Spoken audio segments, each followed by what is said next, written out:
بسم الله الرحمن الرحيم إن الحمد لله نحمده ونستعينه ونستغفره ونتوب إليه ونعوذ بالله من شرور أنفسنا ومن سيئات أعمالنا من يهده الله فلا مضل له ومن يضلل فلا هادي له وأشهد أن لا إله إلا الله وحده لا شريك له وأشهد أن محمدا عبده ورسوله صلى الله عليه وعلى آله وأصحابه ومن تبعهم بإحسان وسلم تسليما أما بعد السلام عليكم ورحمة الله تعالى وبركاته. So mga kapatid, alhamdulillah, ang lahat ng papuri at pasasalamat ay ukol lamang kay Allah subhanahu wa ta'ala. Nandito po kami sa itong oras na kami po ay magbigay ng konting talumpati o kaalaman sa pananampalatayang Islam. Ito po ay serbisyo lamang sa inyong mga kapatid para maunawa natin ano ba ang tunay na kapahayagan na itinuro ni Prophet Muhammad sallallahu alaihi wasallam sa atin mga kapatid. So kami po ay magbabasa ng mga talata sa Quran at yung sa hadith ni Prophet Muhammad sallallahu alaihi wasallam. Pagkatapos po ay papaliwanag namin sa inyo mga kapatid. So bago natin talakayin itong programa natin tungkol sa pananampalatayang Islam, pakinggan natin isang kapatid natin na si Brother Abdurrahman Baunto. Alhamdulillah wassalatu ala rasulillah ala ikhwani al-muslimin. Assalamualaikum warahmatullahi wabarakatuh. At sa ating mga giliw na taga-subaybay at naabot ng ating tinig, magandang hapon po. Tanggapin nawa ng Allah subhanahu wa ta'ala ang pagsusumikap natin ito na may parating ang aral ng Islam sa kanyang mga alipin at bigyan nawa ng Allah subhanahu wa ta'ala ng liwanag ang bawat taong may agam-agam sa kanilang puso't isipan. Sila ng mga walang pananampalataya sa kanyang kaisahan na tumatanggi at nagmamalaki. Welcome pong muli sa ating programang tumatalakay ng mahalagang aralin ng Islam at sumasagot sa mga katanungang bumabagabag sa isipan ng tao patungkol sa pananampalatayang Islam, ang tahanan ng karunungan.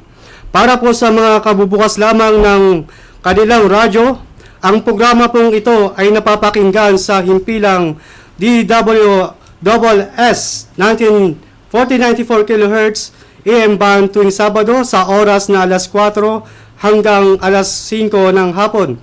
At live din napapakinggan sa internet sa www.dws-1494kHz.blog.com sa ganito ring pong oras.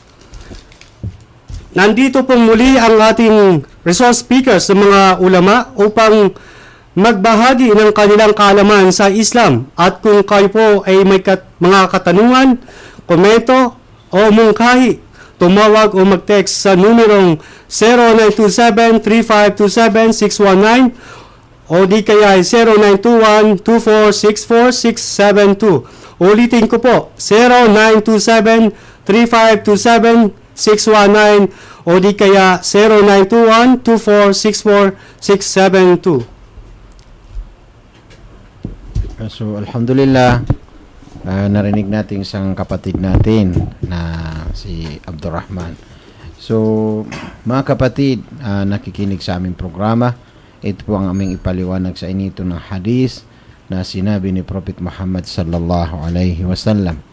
An Umar radiyallahu anhu aydan qal بينما نحن جلوس عند رسول الله صلى الله عليه وسلم ذات يوم اطلع علينا رجل شديد بياد الثياب شديد سواد الشعر لا يرى عليه أثر السفر ولا يعرفه منا أحد حتى جلس إلى النبي صلى الله عليه وسلم فأسند ركبتيه إلى ركبتيه ووضع كفيه على فخذيه وقال يا محمد أخبرني عن الإسلام فقال رسول الله صلى الله عليه وسلم الإسلام أن تشهد أن لا إله إلا الله وأن محمد رسول الله وتقيم الصلاة وتؤتي الزكاة وتصوم رمضان وتحج البيت إن استطاع إليه سبيلا قال صدقت فعجبنا له يسأله ويصدقه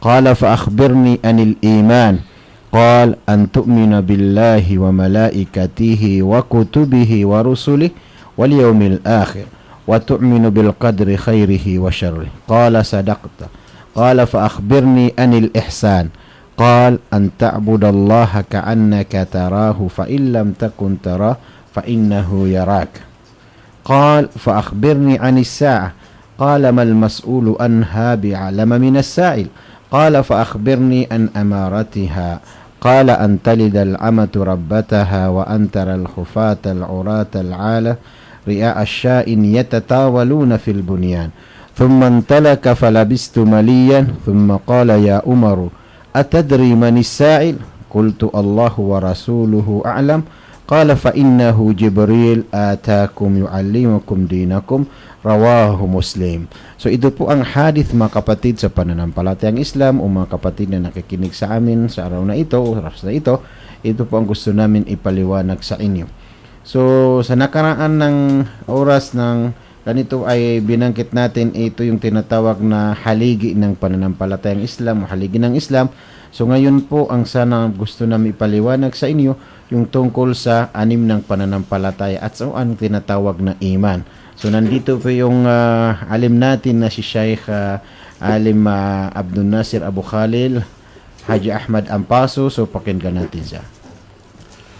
A'udhu billahi minash shaitanir rajim. Bismillahir rahmanir rahim.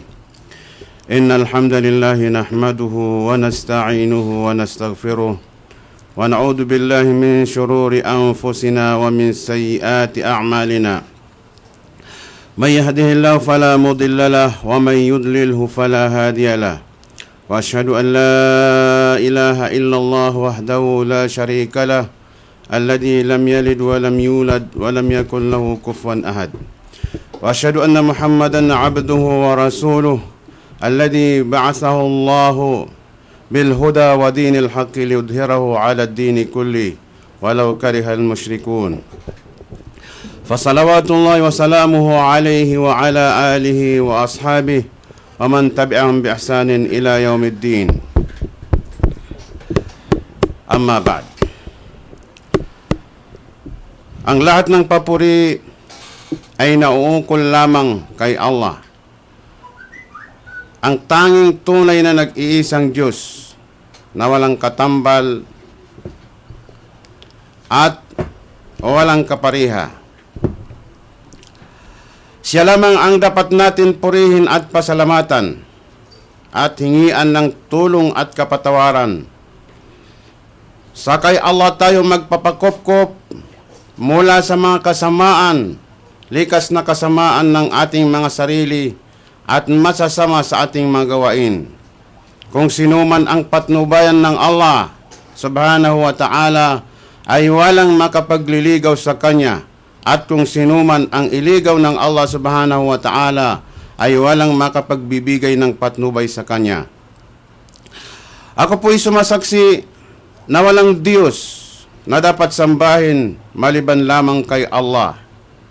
At si Muhammad ay Kanyang lingkod at sugo. Isinugo ng Allah subhanahu wa ta'ala upang patnubayan ang sangkatauhan at upang mapanatili ang tunay na relihiyon at maging mangibabaw sa lahat ng relihiyon sa mundong ito.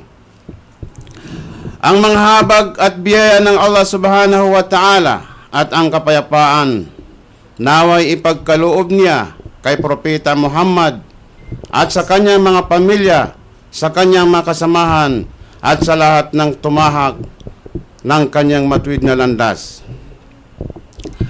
Mahal naming mga kapatid na tagapakinig sa itong programa na tahanan ng katotohanan, tahanan ng karunungan, sumainyo lahat ang kapayapaan at sana po ay patnubayan tayo ng Allah subhanahu wa ta'ala na makita natin ang tunay na pananampalatayang na iparating sa atin ng Propeta Muhammad sallallahu alaihi wasallam at naiparating ng lahat ng mga sugo at mga propeta ng Allah subhanahu wa ta'ala.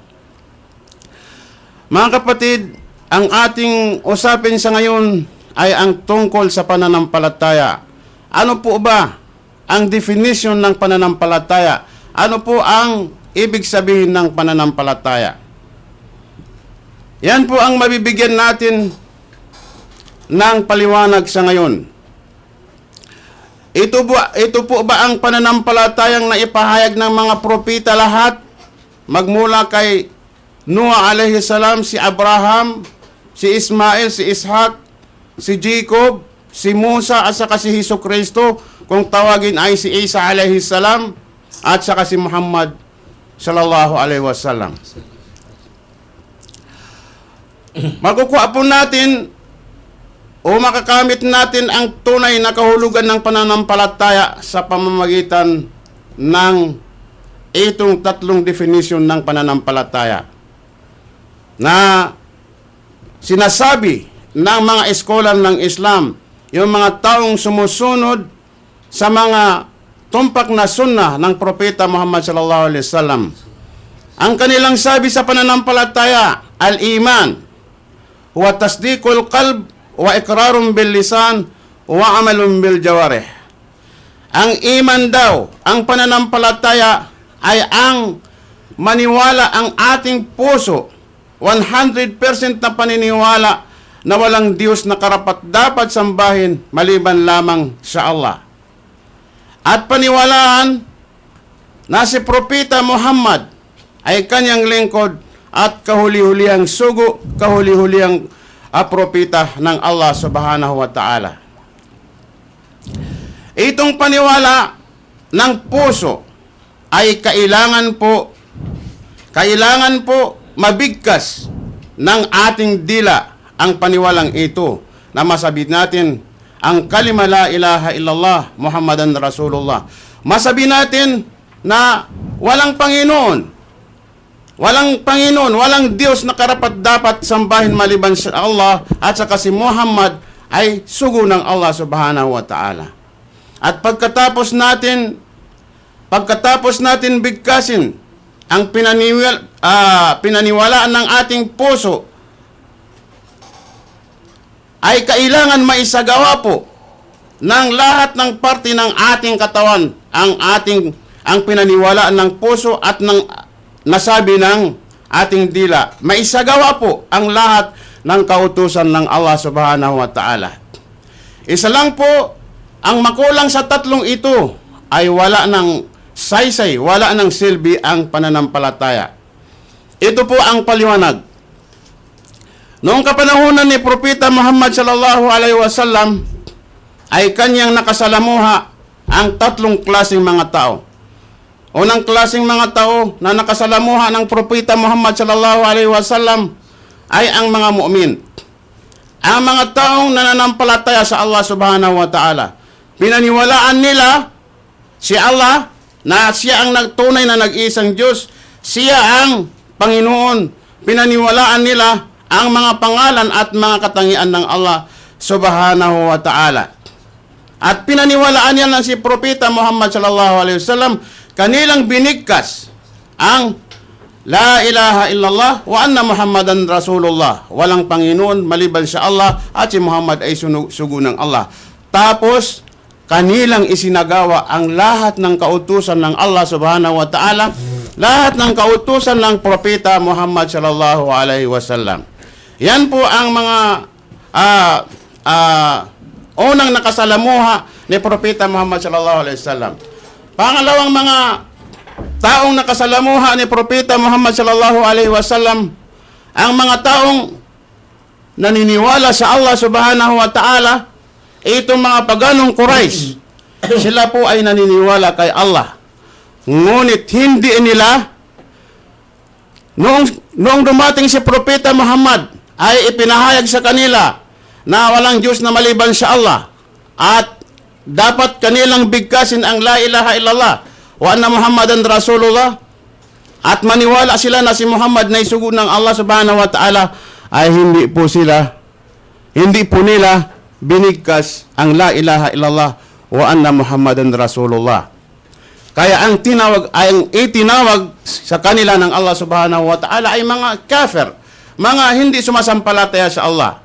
Yan ang sinabi ng Allah subhanahu wa ta'ala sa Quran, innal ladina kafaru sawa'un alaihim aandartahum am lam tundirhum la yu'minun. Katotohanan, ang mga taong sumusuway kay Allah subhanahu wa ta'ala, hindi naniwala sa kaisahan ng Allah subhanahu wa ta'ala, pagkapanginoon ng Allah subhanahu wa ta'ala, ay pare-pareho sa kanila kung takutin mo naman sila. At hindi mo sila takutin, ay hindi na sila maniniwala. Itong mga tao ay hindi nila binigkas ang la ilaha illallah. Ngunit sila ay naniniwala sa pagkapanginoon ng Allah. Naniniwala sila sa pagiging Rab ng Allah subhanahu wa ta'ala. Pero yung kaisahan ng Allah ay hindi nila pinaniniwalaan. Yung tauhidul uluhiyya. Dahil ang kanilang sinabi, noong ipahayag ni Propeta Muhammad sa kanila na sambahin ang nag-iisang Diyos, ang sinabi ng mga paganong Quraysh ay sabi nila, aja'al al-alihata ilahan wahida.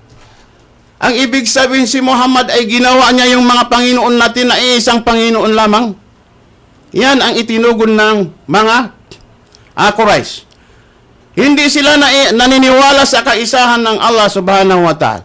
Pati yung mga Hudyo sa kapanahunan ni Propeta Muhammad ay hindi sila naniwala sa kaisahan ng Allah dahil mayroon pa daw Diyos na anak ng Allah na si Uzair. Pati yung mga nakasalamuhan ni Propeta Muhammad na mga Kristiyano sa kanyang kapanahunan ay mayroon daw ama at mayroong anak. Ang ibig sabihin, hindi sila naniniwala sa kaisahan ng Allah subhanahu wa ta'ala. At itong mga tao ay naniniwala sa pagkapanginoon ng Allah subhanahu wa ta'ala.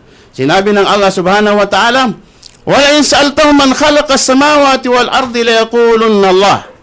O Muhammad, kung tatanungin mo ang itong mga paganong Quraysh, sumasamba sa mga Diyos-Diyosan, kung sino ang lumikha sa mga kalangitan at lumikha sa lupha, ay sasabihin nila na si Allah subhanahu wa ta'ala. Wala in sa'altahum man khalaqahum. Kung itatanong mo sa kanila kung sino ang lumikha sa kanila, ang kanilang isinasagot ay si Allah. Ang ibig sabihin, naniniwala sila kay Allah. Ngunit hindi sila tinawag ng Allah subhanahu wa ta'ala na mga mananampalataya dahil mayroon silang itinatambal sa Allah subhanahu wa ta'ala na sinasamba maliban kay Allah subhanahu wa ta'ala. Ang pangatlong mga taong nakasalamuhan ng Propeta Muhammad sallallahu alaihi wasallam ay ang mga munafik. Ang mga munafik na ito ay naniniwala kay Allah subhanahu wa ta'ala, naniniwala sa kaisahan ng Allah subhanahu wa ta'ala, pagkapanginoon ng Allah, mga katangian ng Allah, sila po ay naniniwala hanggang kanilang binigkas sa harapan ng Propeta Muhammad sallallahu alaihi wasallam. Sinabi nila na kami ay naniniwala, la ilaha illallah wa anna Muhammadan Rasulullah. Kami po ay naniniwala na walang Diyos maliban sa Allah at ikaw ay sugo ng Allah, ya Muhammad. Ngunit ang problema sa kanila ay hindi nila tinutupad. Isinasakatuparan, ginagawa ang mga kautusan ng Quran, kautusan ng Allah, kautusan ng Propeta Muhammad sallallahu alaihi wasallam, ang mga kautusan na napapaloob sa Quran. Kaya ang tawag sa kanila ay mga munafik. Mga mapagkunwari mga tao, kunwari sila ay naniniwala, ngunit hindi sila naniniwala. Pinapakita pa nila, pinaparinig nila kay Propeta Muhammad na sinasabi ang la ilaha illallah Muhammadan Rasulullah, ngunit sinusuway nila ang Propeta Muhammad sallallahu alaihi wasallam. Kaya ang tawag sa kanila ay mga munafik. Na itong mga munafik, ito ang mga taong paparusahan ng Allah subhanahu wa ta'ala. Inihanda ng Allah subhanahu wa ta'ala ang kanilang lugar na doon sila masasadlak, yung asfala safilin, yung pinaka mababang lugar sa imperno, asfala safilin. Dahil sa itong kanilang mga kaugalian na nagpapakitang tao, pinapakita nila na sila ay naniniwala sa nag-iisang Diyos, at sinabi pa, binigkas pa ng kanilang dila na walang Diyos maliban sa Allah at si Muhammad ay sugo ng Allah, ngunit hindi nila isinasagawa ang kanilang pinaniwalaan, ay hindi sila matatawag na mga mu'min. Ang naitawag sa kanila ay mga munafik. Yan po ang definition ng yan po ang mga definition ng pananampalataya. Kailangan po tatlo. Maniwala ang puso, mabigkas na dila ang pinaniwala ng puso mo, at isagawa din ng lahat ng parte ng katawan mo ang iyong pinaniniwalaan. Alhamdulillah, narinig natin isang brother natin ng alim tungkol sa ta'riful iman. Ang sabi niya, al-imanu huwa tasdiqun bil qalbi wa iqrarun bil lisan wa amalun bil jawarih yazidu bil ta'ati wa yanqusu bil ma'siyah. Ang definisyon ng iman o pananampalataya na sinabi ni kapatid na Sheikh Alim na huwa tasdiqun bil qalb. Ang ibig sabihin po ito, yung tasdiqun bil qalb, lahat ng tao may puso. Kailangan tanggapin yung puso. Ano ibig sabihin ng tanggapin ng puso? Imanu bi ujudillahi subhanahu wa ta'ala. Sa iman sa katangian ng Allah subhanahu wa ta'ala. Sa katotohanan ay si Allah subhanahu wa ta'ala. Bilang siya ay tunay na Panginoon, ay siya ay dapat natin hingian ng tulong sa buhay natin sa mundo ito. Para tayo ay makaligtas sa kaniyang mga parusa sa mundo, at ibigay niya sa atin ang pinakamagandang pamumuhay sa mundo ito, lalo sa kabilang buhay. Ang ibigay ng Allah, iregalo ng Allah sa atin yung paraiso. At ipalayo tayo ng Allah subhanahu wa ta'ala sa apoy sa imperno sa kabilang buhay. So, kailangan tanggapin yung ating mga puso na si Allah subhanahu wa ta'ala ay tunay na Panginoon. Wa ikrarun bil lisan. Ang ibig sabihin, kung tinanggap ang puso mo ang Allah subhanahu wa ta'ala, kailangan sabihin ng mga dila natin. Halimbawa, paano natin sasabihin? Ano ba ang kailangan natin? Kung mayroon tayong mga doktrina ng mga tayo ay nagdududa na sa mga doktrina, halimbawa, tayo ay sumasamba sa mga Diyos-Diyusan, tayo ay sumasamba sa mga nakikita natin ng mga bagay. So, kailangan natin tanggalin natin sa puso natin na at isagawa natin ang sabihin natin na ako ay naniniwala na walang tunay na dapat sambahin maliban sa nag-isang tunay na Panginoon. Siya ay creator, siya ay lumikha sa mundo, walang dapat sambahin maliban sa Kanya. Wa amalun bil jawarih, at isagawa ang ating mga katawan. Halimbawa, yung lakas natin, dapat lahat ng mga utos ng Allah subhanahu wa ta'ala, so isagawa natin. Halimbawa, yung pagdarasal sa 5 beses sa isang araw, kailangan yung active ka na magdarasal. Yazidu bil ta'ati wa yanqusu bil ma'siyah. Lalakas ang ating pananampalataya sa pagsunod sa mga kautusan ng Allah subhanahu wa ta'ala.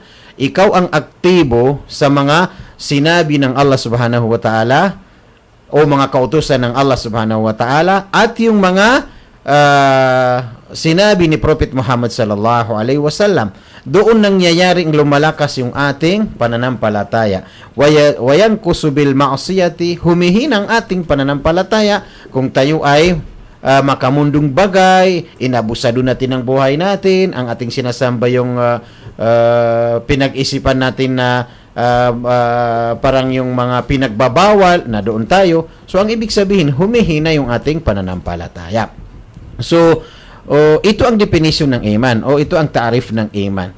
So, definition ng iman o ta'rif ng iman, halimbawa, mayroong tinatawag na, kanina binangkit ko sa inyong hadis na sinabi ni Prophet Muhammad sallallahu alaihi wasallam, yaqulun nabiyyu sallallahu alaihi wasallam mujiban li Jibril hina sa'alahu anil iman. Ito po ang sinabi ni Prophet Muhammad sallallahu alaihi wasallam sa araw na dumating sa kanya si Anghel Gabriel. Sabi niya, sa'alahu anil iman, kasi dumating sa kanya, nagtalakayan si Prophet Muhammad at yung si Jibril, na itong si Anghel Gabriel na isinugo ng Allah kay Prophet Muhammad sallallahu alaihi wasallam. Siya isang sa mga anghel o mga malaika ng Allah subhanahu wa ta'ala. Sa'alahu anil iman. Itinanong niya kay Prophet Muhammad sallallahu alaihi wasallam. Sumagot agad si Prophet Muhammad. So ano bang sagot niya? Imanu an tu'minu billah. Kailangan bilang ikaw ay tao na maniwala kay Allah subhanahu wa ta'ala. Wa malaikatihi, pati yung kaniyang mga anghel, yung kaniyang mga malaika na hindi natin nakikita. Wa kutubihi, pati yung kaniyang mga banal na kasulatan na ipinahayag ng Allah sa kaniyang mga propeta. Wa rusulihi, at yung kaniyang mga propeta na sila isinugo ng Allah subhanahu wa ta'ala o mga lingkod ng Allah subhanahu wa ta'ala dahil sa walang nakakita sa Allah, walang nakakita sa impyerno, walang nakakita sa paraiso, kung hindi isinugo ng Allah ang kaniyang mga propeta para iparating sa mga tao na ang tunay na dapat nilang gawin sa mundo ito. Wal yawmil akhir, pati yung kabilang buhay. Wa tu'minu bil qadri khairihi wa syarrihi min Allah subhanahu wa ta'ala. Paniwalaan mo yung mga tadhana na mangyayari sa buhay natin sa mundo ito.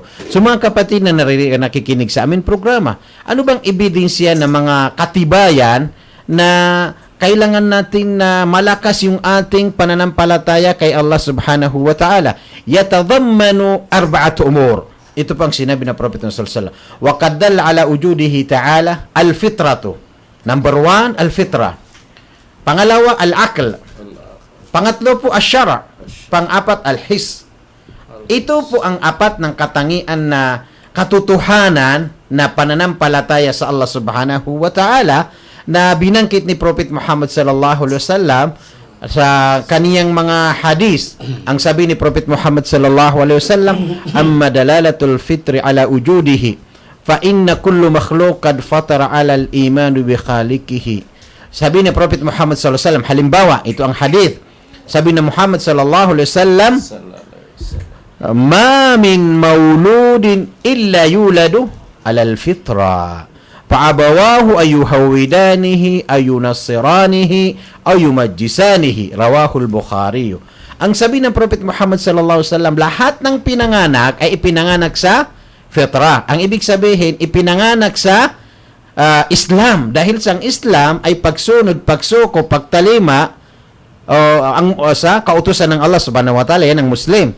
Siya ay sumusunod, sumusuko, tumatalima sa kautusan ng Allah subhanahu wa ta'ala. So, ang ibig sabihin, lahat ng pinanganak ay pinanganak sa fitra. Sinabi ng Allah sa banal na Quran, وَمَا خَلَقْتُ الْجِنَّ وَالْإِنسَ إِلَّا لِيَعْبُدُونَ. Hindi ko linikha ang mga tao at yung mga jin, malibang sila lamang ay sumamba sa akin. Yun ang fitra at tayo ang pinanganak.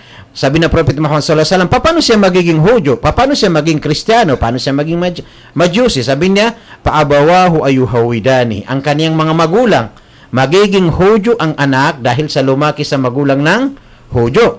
Ganun din, lumaki ang anak, magiging Kristiyano dahil sa kaniyang mga magulang ay Kristiyano. O Majusi yung sumasamba sa mga apoy. So lahat ng pinanganak ay pinanganak sa pananampalatayang Islam dahil siyang Allah subhanahu wa ta'ala siya mismo nagsabi sa banal na kasulatan na ang tao ay linikha ng Allah sa mundo upang sila ay sumunod sa kautusan ng Allah subhanahu wa ta'ala. Yun ang unang evidence. Pangalawa, amma dalalatul aqli ala wujudillahi ta'ala, ang katibayan ng ang Allah subhanahu wa ta'ala o pananampalataya sa Allah subhanahu wa ta'ala ay siya ay tunay nating Panginoon na dapat natin sundin ang kanyang mga kautusan, yung akal. Ang ibig sabihin ng akal, yung ating mga utak. Halimbawa, lahat ng bagay na nakikita natin na hindi pwede mangyayari kung walang gumawa. Halimbawa, kung makita mo malaking building, naniniwala tayo sa building may tumayo dahil sa ginamit mo ang utak mo. Ganon din ang mundo. Ang mundo, hindi pwede mangyari ang mundo kung walang gumawa. Ang langit, sinabi ng Allah subhanahu wa ta'ala, katotohanan ang ako ang tunay na Panginoon. Alladhi khalaqas samawati tarawnaha bigayri amadin. Ang sabi ng Allah subhanahu wa ta'ala, katotohanan ang ako ang tunay na Panginoon, linikha ko ang langit na nakikita niyo na walang haligi. Hindi pwede mangyari ang langit na walang haligi kung walang Diyos na gumawa dyan. Halimbawa, nakita mo ang sasakyan ng tumatakbo. Kung sabihin sa iyo ang sasakyan walang gumawa, hindi mo tatanggapin. Ikaw ay tiyak na naniniwala ang sasakyan hindi pwede tumakbo kung walang gumawa. Ganon din ang mundo ito at yung pagitan ng langit ang lupa, ng katotohanan ng Allah subhanahu wa ta'ala. Siya ay lumikha sa langit at lupa, pati yung mga tao, siya ay ang lumikhang Allah subhanahu wa ta'ala. Pangatlo po ng evidence ng Allah subhanahu wa ta'ala ay siya po ay tunay na Panginoon natin. Amma dalalatu syari' ala wujudillahi ta'ala falianna al-kutub as-samawiyya kullaha tantiqu bidhalik. Ang sabi niya, pangatlo yung syar. Ano ibig sabihin ng syar? Falianna al-kutub as-samawiyya kullaha tantiqu bidhalik. Ang sabi niya, lahat ng mga banal na galing sa langit na ipinahayag sa kaniyang mga propeta ay nagsabi na ang tunay na Panginoon ay siya ay creator, ay si Allah subhanahu wa ta'ala. Mababasa natin sa Quran na mismo ang Quran ay saksi sa si Allah subhanahu wa ta'ala ay tunay na Panginoon. Ganon din ang unang mga banal na ipinahayag ng Allah subhanahu wa ta'ala. Halimbawa, yung banal na kasulatan na ipinahayag kay Musa alayhi salatu wasalam na tinatawag ng Taurat, na nagsabi sa kaisahan ng Allah subhanahu wa ta'ala. Ano bang utos ng Panginoon kay Moses? Ang sabi ng Allah, Ya Musa, O Moses, huwag kang magkaroon ng Diyos maliban sa akin. So, ang ibig sabihin ng evidence na nag-isang Diyos ay siya ay nag-utos kay Musa na walang Diyos na kung hindi ang si Allah subhanahu wa ta'ala. Ganon din na ipinahayag kay Isa alayhi salatu wassalam, si Jesus Christ, nang sabi niya na ibigin ng Diyos buong puso, buong kaluluwa, buong lakas at buong isip. Ganon, lalo yung Quran ng kapahayagan ng orihinal na ipinahayag ng Allah kay Prophet Muhammad sallallahu alaihi wasallam na maraming talata na binangkit ng Allah subhanahu wa ta'ala as siya ay tunay na Panginoon. Na yan ang mga evidence ng Allah subhanahu wa ta'ala ay dapat natin paniwalaan. Qul huwallahu ahad, Allahus samad, lam yalid wa lam yulad, wa lam yakul lahu kufuwan ahad. Sabihin mo, O Muhammad, ang Panginoon ay isa lamang, wala siyang katulad, walang siyang anak, hindi siya ipinanganak, siya ay nag-isang tunay na siya ay may kapangyarihan sa lahat sa mundo ito. Siya ay dapat natin sambahin. Walang Diyos na dapat sambahin maliban sa Kanya. Ang pinakamalaking kasalanan ay pagtambal sa Kanya. Wa may yushrik billahi faqad haram alayhi al-jannah wa ma'wahu an-nar wa bi'sal masir. Ang sabi ng Allah subhanahu wa ta'ala, sino sa inyo itumambal sa akin o kumuha ng Diyos sa Diyos-Diyosan maliban kay Allah subhanahu wa ta'ala, ay pinagbabawal ko sa Kanya ang paraiso, ang ipinaghanda ng Allah subhanahu wa ta'ala, ang imperno ay para sa Kanya kung ang tao ay gumawa ng katambal ng Allah subhanahu wa ta'ala. So dapat siya ay Diyos ng sambahin sa mundo ito. Ang pang-apat ay al-his. Ang ibig sabihin ng his, yung physical. Ala ujudillahi ta'ala. Halimbawa, annana nasma'u wa nushahidu min ijabati da'in. Sa unang panahon, na ang mga tao ay hindi sila naniniwala. Katulad na binanggit ni brother na yung mga Quraysh, yung mga pagano, lahat ng mga ano yun. Sabi nila, sa panahon ni Noah, ang mga tao ay si Nuh alayhi salatu wassalam, araw at gabi ay nagdadawa, nagkukwento sa pagsamba sa nag-isang Diyos. Ang mga tao, sabi nila, ito ang matanda, ito ang siraulo, ito ang magikero. So, nanalangin si Nuh alayhi salatu wassalam, wa Nuhan idnada min qabli fastajabna lahu. Ang sabi ng Allah subhanahu wa ta'ala, sa araw na si Noah ay nanalangin kay Allah subhanahu wa ta'ala, fastajabna lahu. Tinanggap namin yung kaniyang panalangin. Ano ba yung panalangin ni Nuh alayhi salatu wassalam? Di ba yung sa panahon ni Nuh ay nangyari yung nalunod dahil sa nanalangin si Nuh alayhi salatu wassalam? Walang nakaligtas doon maliban sa mga tao na sumunod kay Nuh alayhi salatu wassalam. Pangalawa, ittastagithuna rabbakum fastajaba lakum. Sinabi ng Allah subhanahu wa ta'ala. Ganun din sa panahon ni Prophet Muhammad sallallahu alayhi wasallam na isang araw ay siya ay nagkukutba sa Jumat na dumating ng isang Arabyano. Sabi niya, O Muhammad, inna Arabiyan dakhala yawmul Jum'a wan Nabi sallallahu alayhi wasallam yakhtub. Faqala, Ya Rasulallah, halakal mal. O isang Arabi na si Muhammad ay nakukutba, sabi niya, Ya Rasulallah, nasira yung aming mga halaman, yung aming mga itinanim dahil sa mainit ng araw. So, kailangan yung ulan sa panahon nila. So, nanalangin si Muhammad sallallahu alaihi wasallam na dumating yung malakas ng Ulan sa panahon ni Muhammad SAW. Ibig sabihin, siya nanalangin, may tumanggap sa kanya panalangin. Na ito ang mga evidence ng Allah subhanahu wa ta'ala na siya ay tunay na dapat natin sambahin. Ganon din yung mga pagano, mga Quraysh, sabi nila, O Muhammad, kung ikaw ay tunay na Panginoon, bigyan mo kami ng evidence, bigyan mo kami na katibayan sa ikaw ay tunay na sugo ng Allah subhanahu wa ta'ala. So ano ang evidence? Sabi niya, kung ikaw ay tunay na sugo ng Allah subhanahu wa ta'ala, baka pwede kaya hatiin ang buwan. So ano ang ginawa ni Prophet Muhammad sallallahu alaihi wasallam? Dahil siya nagkagustuhan ng mga mga Quraysh, so itinaas ni Prophet Muhammad sallallahu alaihi wasallam ang kaniyang kamay. So nanalangin kay Allah subhanahu wa ta'ala na ang nangyayari ay nahati ang buwan. Paano nahati ang buwan kung walang Diyos na tumanggap sa dua ni Prophet Muhammad sallallahu alaihi wasallam na ito ang mga evidence na ang Allah subhanahu wa ta'ala ay siya ay tunay na Panginoon natin, mga kapatid. So ibig sabihin, yung iman na pagtanggap ng ating puso, kailangan tanggapin natin si Allah subhanahu wa ta'ala, siya ay tunay ng Panginoon natin, siya ay dapat natin sambahin sa buhay natin sa mundo ito, at siya rin ay magbigay sa atin ng biyaya sa mundo at kabilang buhay. Ang sabi ng Allah subhanahu wa ta'ala, man amila salihan min dhakarin aw untha wa huwa mu'minun falanuhyiyannahu hayatan tayyibah wa lanajziyannahum ajrahum bi ahsani ma kanu ya'malun. Ang pangako ng Allah subhanahu wa ta'ala, kung kayo ay sumunod sa akin at kayo ay gumawa ng mabuti at kayo ay mananampalataya sa akin, kayo ay bibigyan ko ng magandang pamumuhay sa mundo ito, at lalo rin ang ibibigay ng Allah sa atin ng pinakamagandang reward, yung paraiso sa kabilang buhay. So mga kapatid sa pananampalatayang Islam, o mga kapatid na nakinig sa amin sa itong programa, baka ito may dagdag ni Sheikh Alim yung iman.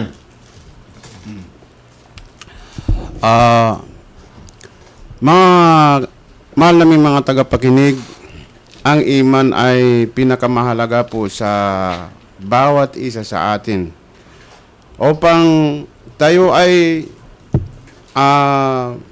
kailangan natin maalam ang tunay na iman, pananampalataya. Upang masunod natin ang mga pananampalataya na tinahak ng mga sugo, mga propita ng Allah subhanahu wa ta'ala. Dahil kung hindi natin matahak ang tunay na pananampalatayang sa mundong ito, magkamali tayo. Tunay na tayo po ay malulugi pagdating sa huling araw. Sinabi ng Allah subhanahu wa ta'ala sa Quran, wa may yakfur bil imani faqad habita amaluhu. Kung sino man ang sumuway, tumalikod sa tunay na pananampalataya sa Allah subhanahu wa ta'ala, sa pananampalatayang ipinahayag ng lahat ng propeta ng Allah subhanahu wa ta'ala, faqad habita amaluhu, katotohanan, walang saysay, walang halaga ang kanyang iman. Faqad habita amaluhu wa huwa fil akhirati minal khasirin, at siya ay magiging talunan sa araw ng paghukom.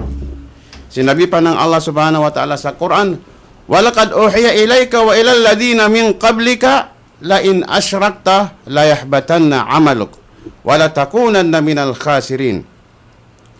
Katotohanan ipinahayag namin sa iyo, O Muhammad, at sa mga naunang sugo sa iyo, mga naunang sugo, na kung ikaw ay magtambal sa Allah subhanahu wa ta'ala, katotohanan, mawawasak, mawawalang saysay ang iyong mga mabubuting gawain. Wala takunan na minal khasirin, at magiging kasama ka sa mga taong talunan sa araw ng paghuhukom. Mga kapatid, ang iman ay pinakapahalaga po sa atin dahil dito nakasalig ang ating mga gawain, ang ating mga pananalita, kung paano tatanggapin ng Allah subhanahu wa ta'ala. Kung ating gawain, ang ating mga pananalita, kilos sa mundong ito ay hindi kasali, hindi kasama ang pananampalataya, wala nang saysay ang ating mga gawain. Mga kapatid, sa pananampalataya, ang iman na ating pinag-uusapan, ang iman na naiparating ng Propeta Muhammad sallallahu alaihi wasallam, ay lahat po ito may batayan sa Quran at sa may batayan sa hadis ng Propeta Muhammad sallallahu alaihi wasallam. Sinabi ng Allah sa Quran, "Laisal birra an tuwallu wujuhakum qibala al-masyriqi wal maghrib, walakinnal birra man amana billahi wal yawmil akhir wal malaikati wal kitabi wan nabiyyin wa atal mala ala hubbihi dawil qurba wal yatama wal masakin wa ibnis sabil wasailina wa fir riqab" ila akhir al-aya. Ang sabi ng Allah subhanahu wa ta'ala, laisal bir, hindi kabutihan, hindi kabanalan, ang inyong ilingon, ang inyong mga mukha sa bandang silangan o bandang kanluran o kahit saan mang banda. Ngunit, ang tunay na kabanalan, ang tunay na kabutihan ay ang kabutihan ng taong sumunod sa tunay na pananampalataya. Ang taong naniwala kay Allah subhanahu wa ta'ala, pinaniwalaan ang kaisahan ng Allah subhanahu wa ta'ala, pinaniwalaan ang pagkapanginoon ng Allah subhanahu wa ta'ala, na itong pagkapanginoon ay hindi pwede iukol sa mga nilalang ng Allah subhanahu wa ta'ala. Halimbawa, yung mga malaikat ng Allah subhanahu wa ta'ala ay hindi natin pwedeng iukol sa kanila ang pagkapanginoon. Gaya ng ginawa ng mga paganong Quraysh na sinasabi nila na ang mga anghel daw ay mga anak ng Allah subhanahu wa ta'ala. Ganon din yung mga Hudyo, sinasabi nila na may anak ng Allah. Iniukol nila ang pagkapanginoon sa anak ni Allah na si Uzair dahil nakakagawa daw ng mga mu'jiza. Ganon din ang mga sinaunang Kristiyano sa kapanahunan ng Propeta Muhammad sallallahu alaihi wasallam. Iniukol nila sa iba. Ganon din ngayon, maraming tayong makikita ng mga tao na iniukol ang pagkapanginoon sa mga nilalang ng Allah subhanahu wa ta'ala. Kailangan ang pagkapanginoon ay iukol lamang sa nag-iisang Diyos na si Allah subhanahu wa ta'ala. Ang tunay na mabuti, ang tunay na banal ay ang kabanalan, ang kabutihan ng taong naniwala sa wal yawmil akhir, sa huling araw. Kailangan paniwalaan ang mangyayari sa buhay ng tao pagkatapos mula sa kanyang kamatayan. Ano ang mangyayari sa kanya sa kubur, sa puntod, kanyang puntod, ano ang mangyayari sa kanya sa araw ng paghuhukom. Maniwala tayo sa paraiso, maniwala tayo sa impyerno, maniwala tayo na makakaharap natin ang ating Panginoong Allah subhanahu wa ta'ala sa araw ng paghukom, ay tayo ay husgahan ng Allah subhanahu wa ta'ala. So alhamdulillah, jazallahu khairal jaza akhuna Sheikh Abu Khalil. So pakinggan natin yung isang kapatid natin na si Brother Omar sa mga 5 minutes. So sige. A'udzu billahi minasyaitonir rajim. Bismillahirrahmanirrahim. Assalamualaikum warahmatullahi taala wabarakatuh. Alhamdulillah sa mga alim natin na mga nagtalakay ng iman. Ang iman is pananampalataya. Bago nga pala ang lahat, nais ko munang batiin ang aking asawa na sa Tondo na si Mariam. At binabati ko rin ang mga tumutulong sa istasyon na ito, sa programa na ito, mga taga-Barter, mga taga-Center, Islamic Center, taga-Divisoria, mga taga-Carriedo, at saka dyan sa Biality. Kumusta na po kayo dyan? Assalamualaikum warahmatullahi ta'ala wabarakatuh. Katulad ng sinabi ni Sheikh Abu Nasir, yung iman is anim na pananampalataya ng mga Muslim. Hindi ka matatawag na Muslim kung wala kang pananampalataya sa anim na ito. Ito po ang iman, paniniwala sa kaisahan ng Allah Subhanahu wa Ta'ala. Pangalawa, paniniwala sa mga anghel. Pangatlo, paniniwala sa banal na mga kasulatan. Pang-apat, paniniwala sa mga propeta. At panglima, paniniwala sa kamatayan. Pang-anim, paniniwala sa kadar o itinakda o tamang itinakda. Ngayon, paano tayo maniniwala sa Allah Subhanahu wa Ta'ala? Ito ang pagkasabi sa banal na Quran. Sabi niya, ang pagka-Diyos at pagkabukod tangi ang Allah ay siya lamang ang tunay ng Diyos na walang katambal sa kanyang mga banal na katangian at walang kahati sa kanyang karian. Siya ay nag-iisa, ang As-Samad. So, ibig sabihin, ang Allah Subhanahu wa Ta'ala ay hindi natin isama sa mga katangian ng mga tao na katulad ni Jesucristo ay siya ay nagutom at siya ay nagpahinga at siya ay sa paniniwala ng mga kapatid nating Kristiyano ay namatay. So, ang ating Diyos, ang Allah Subhanahu wa Ta'ala, ang tinatawag na ang As-Samad. So, ibig sabihin, wala siyang kamatayan o pagkapagod. Yung pangalawa, paniniwala sa mga anghel. Ano ba yung anghel o malaikat?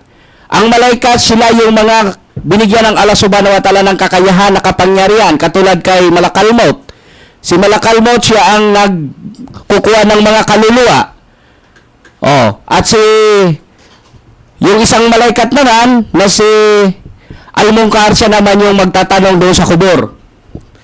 Pangatlo, yung paniniwala natin sa banal na kasulatan. Ano ba ang banal na kasulatan? Katulad nitong banal na Quran.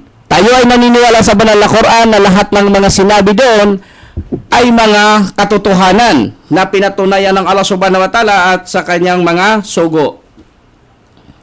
Yung panglima, paniniwala sa mga propeta. Tayo mga Muslim naniniwala sa mga propeta. Magmula pa kay Adan hanggang sa kahuli-huling propeta na si Prophet Muhammad sallallahu alaihi wasallam. Na si Prophet Muhammad sallallahu alaihi wasallam, siya ang pinakahuling propeta na sinugo ng Allah Subhanahu wa Ta'ala upang dito tayo nagkaroon ng pananampalatayang Islam at tayo tinawag na mga Muslim. So, yung panglima, yung kamatayan. Lahat ng tao ay naniniwala sa kamatayan. Na ang kamatayan natin ay hindi natin alam kung kailan. Kaya tayo, alam natin na tayo ay mamamatay. Yung pang-anim, yung kadar. Yung kadar, yun ang ibig sabihin yung takdang kapalaran na ibinigay sa atin. Katulad sa akin, na dati isa akong Kristiyano at ngayon ako isang Muslim na. Ito ang kadar ko na ibinigay ng Allah Subhanahu wa Ta'ala na walang sino man nakakaalam nito kundi ay tanging si Allah lamang Subhanahu wa Ta'ala. So, yung ang anim na pananampalataya ng mga Muslim. Ngayon, tayong lahat na nandirito ngayon sa mundo ito, paano natin mapapatibay ang ating pananampalataya? Unang-una, kailangan maging matibay ang ating pananampalataya. Huwag natin mapababayaan ng ating pagsasala, yung pagdarasal. Kasi ito lamang ang kayamanan na madadala natin sa libingan. Yung iman, yung tinatawag na iman sa Arabic, pananampalataya sa Tagalog. Kung may paniniwala ka at wala kang pananampalataya, ibig sabihin, hindi kompleto ang iyong pagkakilala sa tunay na Diyos. Kasi kapag may paniniwala ka, may pananampalataya ka, gagawin mo yung pagdarasal at gagawin mo lahat ng inuutos ng Allah Subhanahu wa Ta'ala sa banal na Quran at sa mga pamamaraan ng Prophet Muhammad sallallahu alaihi wasallam. Ikaw ay matatawag na ganap na tunay na Muslim. So, sa oras na ito ay medyo kapos kami sa oras, kaya ibabalik ko po meron pa akong natitirang 2 minutes. Inshallah, lubos-lubosin ko na ito. Lalong-lalo na po sa ating mga kapatid na mga Kristiyano. Itong mahalaga po ito kasi itong programa namin ito ay hindi lang po ito sa mga Muslim. Para din po ito sa inyong mga kapatid namin na mga Kristiyanoan. Na meron po tayong Meron po tayong batayan na kung paano natin kinikilala ang tunay na Diyos. Kayo din po, naniniwala kayo na mayroon isang Diyos na sinasabi. Katulad po dyan sa Juan 17, talatang 3. Ang pagkasabi po dyan, ito ang buhay na walang hanggan na ikaw ay makilala nila na nag-iisang tunay na Diyos at si Jesucristo ay iyong isinugo. So, ibig sabihin, kung mayroon isinugo at mayroon ipinakilalang nag-iisang tunay na Diyos, sino po ba ito? Sa aming mga Muslim, para maliwanag sa lahat, ang tinatawag dito na nag-iisang Diyos kundi walang iba kundi ang Allah subhanahu wa ta'ala, Ahad.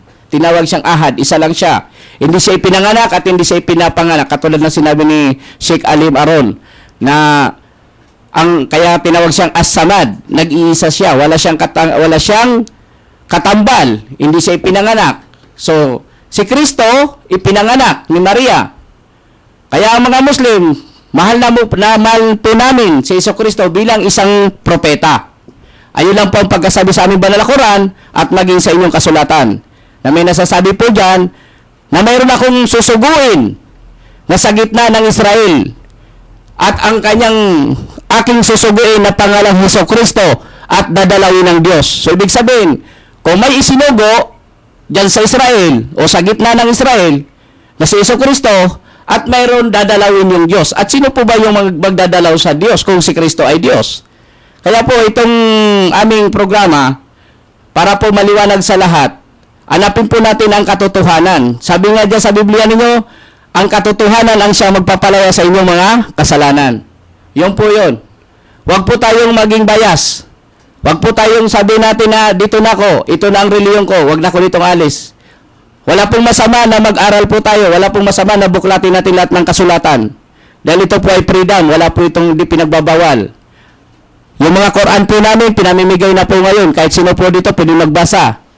Kaya malalaman po ninyo, basahin niyo yung Biblia ninyo at sa sa aming Quran, na tingnan ninyo kung paano pagpakilala na nag-iisang tunay na Diyos.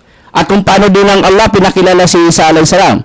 Sabi pa dyan sa banal na Quran, may isa kong surang babanggitin dito sa salitang Tagalog na para mabilis ang pagsalita natin dito. Sabi doon sa surah Maidah, Bismillahirrahmanirrahim. Sabi niya, Innallaha Rabbi wa Rabbukum fa'budu hada siratul mustaqim. Sinabi ni Isa al-Masih ibn Maryam, sabi niya, katotohanan ng aking Panginoon, ang inyong Panginoon. Sambay natin siya. Ito ang matuwid na landas. Pag pinagtingnan po natin yung inyong kasulatan, doon sa Biblia ninyo, sabi niya, ito ang buhay na walang hanggan, na ikaw ay makilala nila na nag-iisang tunay na Diyos. Sa makatuwid bagay si Jesucristo na sinugo. So, ibig sabihin, walang pinagkaiba. Kaya po, ito sinasabi ko sa inyo, bago po kami naging Muslim, tinignan po namin kung ano ang katotohanan. Hindi po namin sinasabi na ang Biblia ay mali. Kaya nga po kami, binabikas namin ang Biblia kasi nakikita po namin yung katotohanan sa Biblia, pero bakit po hindi natin tinatanggap? Na yung sabi sa Biblia, mayroon pa isang talata sa Biblia, sabi pa doon, O Israel, ang Panginoon nating Diyos ay nag-iisang Panginoon. Dalawang talata na po yan, matinding katibayan na po yan. Kapag po may isang Panginoon, hindi po natin sabihin na si Kristo ay Panginoon. Dahil ang nagtuturo po doon si Kristo. Sabi ni Kristo, O Israel, ang ating Panginoon ay nag-iisang Panginoon. Hindi niya tinukoy ang kanyang sarili. Kasi kung si Kristo ang Diyos, dapat tutukoyin niya ang kanyang sarili. Di ba po mga Sheikh Aron o Sheikh Abu Nasser, di ba? Kasi kung si Kristo ay Diyos, dapat sarili niya tinukoy niya. Kaya, mayroon pa tayong isang minuto. Kasi ang oras po natin ay medyo napakaikli lang. Marami pa sana akong tatalakayin. Kaya kung medyo nabitin po kayo, mga kapatid, na mga kapatiran namin ng mga Muslim at mga Kristiyano, ipapatuloy na naman po namin ito sa isang Sabado at umingi po kami ng paunawa sa inyo o paumanhin kung may mga nasabi kami na labag sa inyo, pero hindi po ito labag, bagkus ito ay pagbukas ng mga natutulog ninyong kaisipan o sa inyong mga puso, kailangan natin bukasan. Kasi po sabi ni Kristo o ng Panginoon ninyo dyan sa Biblia, ang kasalanan ang siyang magpapalaya sa inyong, ang katotohanan ang siyang magpapalaya sa inyong kasalanan. So, ibig sabihin, mahalaga namin dito na ang Biblia po ay nagsasabi din po ng katotohanan. Kung hahanapin po natin ang katotohanan. Assalamualaikum warahmatullahi ta'ala wabarakatuh. So, alhamdulillah, narinig natin yung isang brother natin na si Brother Umar. Alam natin ito ay isa sa mga nagpapaabot o nagpapaliwanag sa pananampalatayang Islam po. So, alhamdulillah, kayo po ay nakikinig sa amin. Kung pwede sana, buksan natin yung ating mga isip. Tapos, mag-aral tayo ng maayos. Ngayon lang, high-tech ang mundo ngayon. Kahit naman nasa bahay ka, makinig ka sa programa sa ganitong oras. O buksan mo ang mga internet na ngayon. Punta ka na sa YouTube.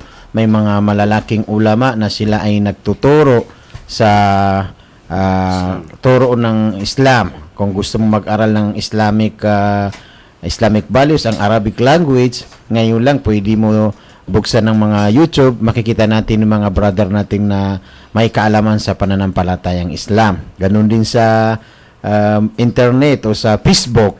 So, alam natin ng knowledge is tunay na power dahil si Prophet Muhammad sallallahu alaihi wasallam ang sabi niya na kun nafsaka aliman aw muta'alliman aw mustami'an fala takun rabi'an. Gawin mong sarili mo ay may kaalaman o muta'allim, nag-aral o mustami'an o makikinig, fala takun rabi'an. Huwag mo gawin ng sarili mong pang-apat dahil sa masisira ang buhay mo.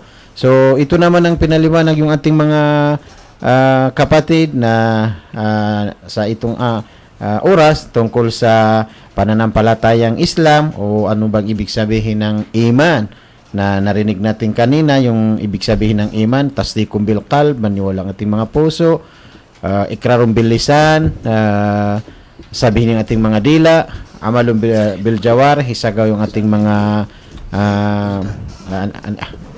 sarili, yazidu bil ta'ati wa yankusu bil ma'siyah. At yung dumating si Anghel Gabriel kay Prophet Muhammad sallallahu alaihi wasallam, nang sabi ni Anghel Gabriel, baliwanag mo sa akin ng Islam, maniwala ka kay Allah. So ngayon lang yun ang natin tungkol sa imanu billah.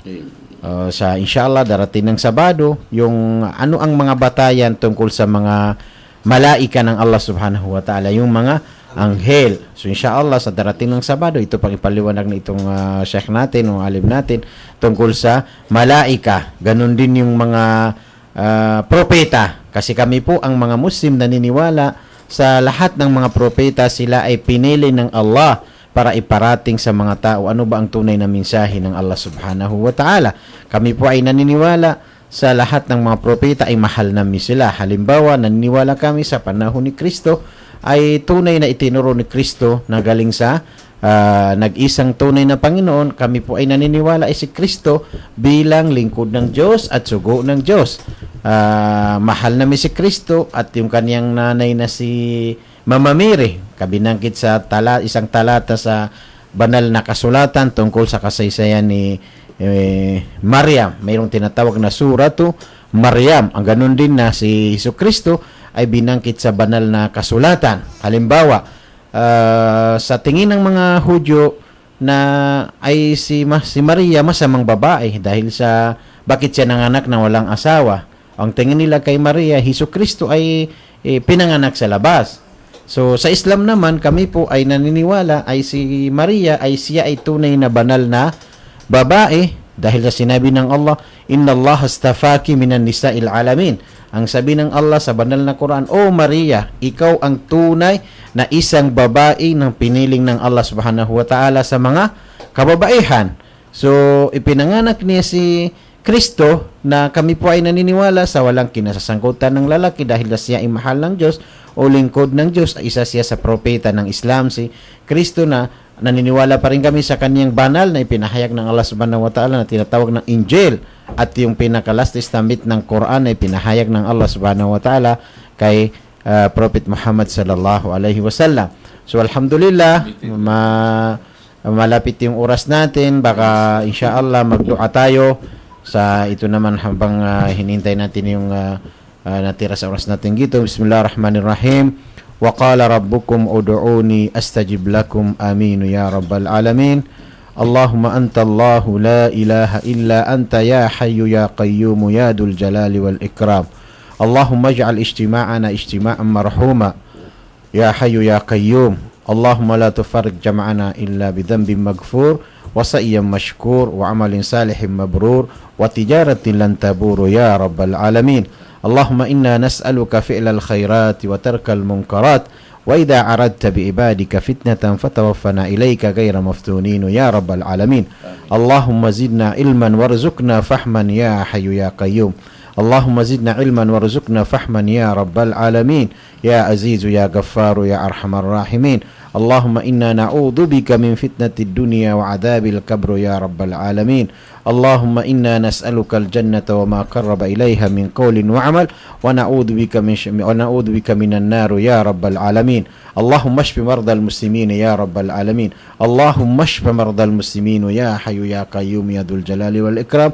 اللهم ربنا آتنا في الدنيا حسنة وفي الآخرة حسنة وقنا عذاب النار والحمد لله رب العالمين سبحانك اللهم وبحمدك أشهد أن لا إله إلا أنت أستغفرك وأتوب إليك السلام عليكم ورحمة الله تعالى وبركاته. Waalaikumsalam warahmatullahi wabarakatuh. Tapos na. May instance. All entertainment, all the time. DWSS 1494, your entertainment radio.